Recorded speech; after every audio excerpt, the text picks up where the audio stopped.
Hi hello అందరికీ. ఎంతో ఆరోగ్యాన్ని ఇచ్చే రాగి రొట్టె. అందరు చాలామంది ఆరోగ్యంగా ఉండాలంటే రాగి జావా, రాగి ముద్ద ఇలా తింటూ ఉంటారు. అలా కాకుండా కొత్తగా ఇలా రాగి రొట్టె రాగి చపాతీ అనేది తయారు చేసుకోండి. చాలా బలంగా ఉంటారు. మంచి ఆరోగ్యాన్ని కూడా ఇస్తుందండి. చూడండి ఎంత మెత్తగా ఉన్నాయంటే అంత మెత్తగా ఉన్నాయి. చేసుకునే విధానంలోనే ఉందండి. మనకు రాదు అని చెప్పకండి, మంచిగా వస్తాయి. ఫస్ట్ రాగులను మీరే పట్టించుకోండి.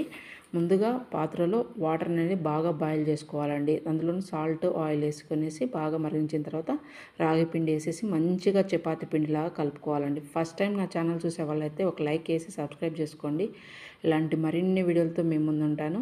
ఇంకేం లేదండి, చిన్నగా చపాతీ కర్రతోనైనా ఒత్తుకోవచ్చు. లేదు మాకు జొన్న రొట్టె వచ్చు అంటే రొట్టెలాగా కూడా కొట్టి బాగా చేసుకోవచ్చు అండి. కానీ గట్టిగా ఒత్తకుండా మెత్తగా చిన్నగా నెమ్మదిగా చేసుకుంటే మంచిగా ఆరోగ్యం అనేది మీ చేతుల్లోనే